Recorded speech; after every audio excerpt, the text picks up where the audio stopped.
I know one member of Congress who will continue to try to make that happen. Let's bring in Florida Congressman Matt Gaetz to talk about this impeachment vote. Congressman, you lost. I'm blown away. Boom. I mean, the border's secure. He lied.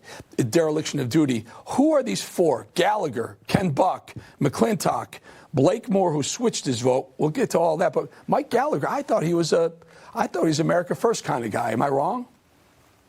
This morning, Mike Gallagher stood before the House conference and said that he didn't believe that there would be any limiting principle on impeachment if Mayorkas was impeached. I strongly disagree with that. The limiting principle is a purposeful violation of the law. Mayorkas is not an incompetent person. He's not the Mr. Magoo of the border. It's more like he's the evil genius who's facilitated a system with a requisite amount of pull factors in the United States with housing, transportation, cell phone, childcare for all of these illegals, and they've come by the millions. I think what really swayed me was that of the 8 million people we've encountered and released into the country, the Department of Homeland Security's own Inspector General fessed up that we don't know who and where 6 million of them are. So that middle finger that America remembers getting from that criminal illegal alien, it's sort of like the House of Representatives gave that middle finger to the American people tonight. And so while Blake Moore did not intentionally, vote, he would have voted to impeach Mayorkas. He voted no at the end as a procedural matter so that we have the ability to consider this later in the week. My other three colleagues took a very unfortunate position. We'll talk about that a little bit. Blake Moore was a yay, and then he switched to a nay. He switched to a nay when it was 215. So it's kind of deadlocked. For a layman, you would think that would be the impetus to take another vote and maybe get it past the finish line. Why did he switch?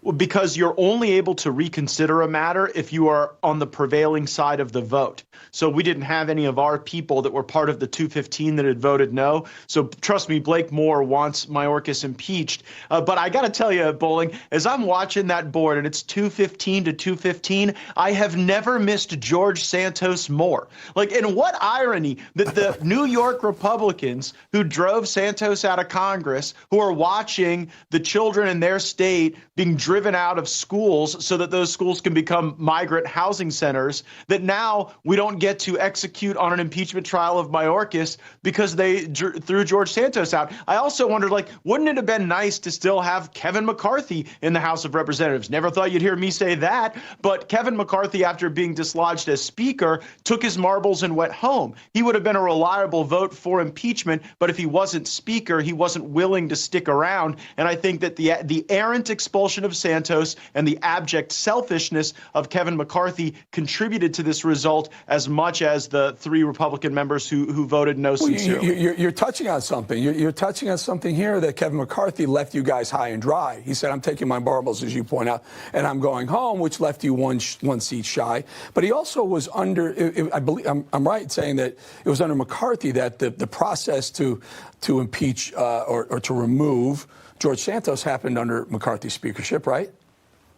Well, I think that there was starts and stops in all of those processes. I can say that it was at the very beginning of this Congress that we were talking a lot about impeachment, but I think we lost momentum we should have impeached this guy in the first several weeks. We should have had that type of intense focus on it, and maybe we never would have gotten the votes. But I will credit Mike Johnson to this. We had the vote, because the old way of doing things is if you don't have the votes, you just cancel it, you wring your hands, you avoid the embarrassment. But look, the American people need to see who is voting to keep this guy in his job and who would like to remove him. And then in our republic, the voters ultimately get to determine whether or not to keep those representatives as their leaders. And right now, I think that Mayorkas owns this failure. Biden owns this failure. They could secure the border at any time, but we demoralize our own voters when we gaslight this prospect of accountability, and then we fail to deliver on it because of poor choices that are self-inflicted. Again, you can't blame Democrats for the fact that Kevin McCarthy resigned or that George Santos faced expulsion at the hands of Republicans, right? Those are things that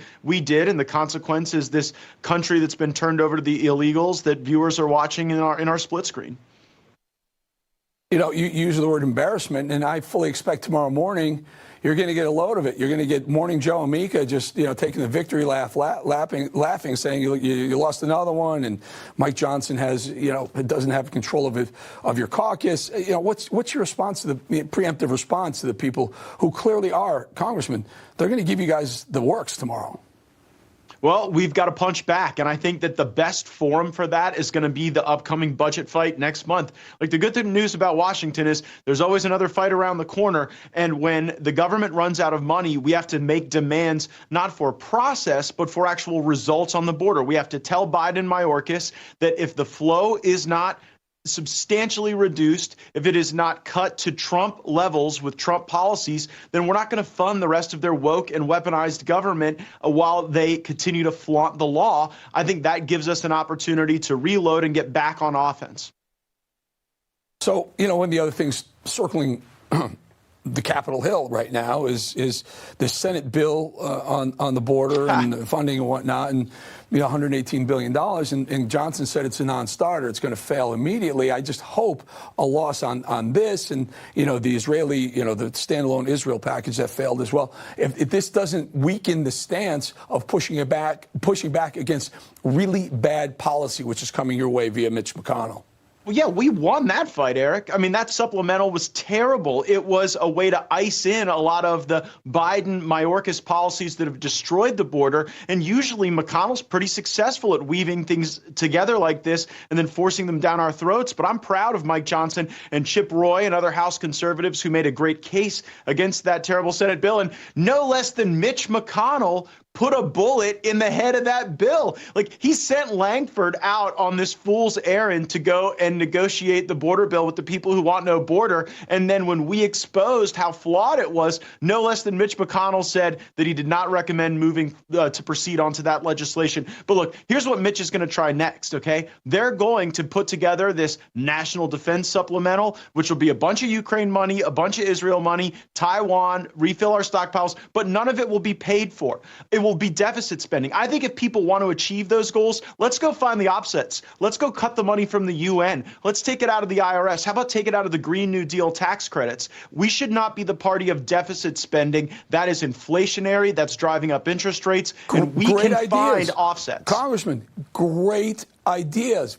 But can you get this body, the 218 of you that should have been on board, can you get them to see it your way? Can you get people to understand, it's time. The old school stuff is gone. Goodbye. Get rid of that. It's America first now going forward. If it doesn't work out, you can vote people out and replace. But can you get this group to vote for what you want going forward? It seems like what we did in January just to get Speaker Johnson in. It is a fair criticism that I am turning the battleship too slowly right now, and I know there is frustration. I'm doing what I can with the people that I have here in Washington right now, and of course we wish that there was more of a priority on our border, less of a priority on deficit spending and borrowing money from one country to send it to another. Like, borrowing money from China to give it to other countries makes us look foolish. It makes us look like dead money. It makes us look like the world's piggy bank, not a superpower. And I think that it's perfectly reasonable to be engaged in other parts of the world so long as we have a clear focus, a clear achievable mission, and also we are being responsible from a budgetary standpoint and not just digging ourselves further into this $34 trillion hole. Yeah, I got just a minute for you. So under a minute, Congressman. It's one thing borrowing money at 0% interest rates, which is we had been for 20 years. Another thing now at 5%, we're pushing almost $1 trillion just servicing our debt to people like China. How do you get out of that? And again, 30 seconds or so. Itemized review of the federal budget. We've got to get rid of these continuing resolutions. If every agency has to stand before us and be subject to amendments to cut their funding, then I think we can make the case to the American people. But it's a broken system now on purpose so that they can keep spending your future away. Man, we need to get rid of that old school, that old establishment, old school type of mentality. We need new blood, fresh blood. Congressman Matt Gaetz, really good having you. Appreciate your time on a busy day on Capitol Hill, folks. Again, the vote to impeach Alejandro Mayorkas going down 218 to 215 or something like that. They lost it by 3 or 4 votes. Okay, coming up, Joe Biden.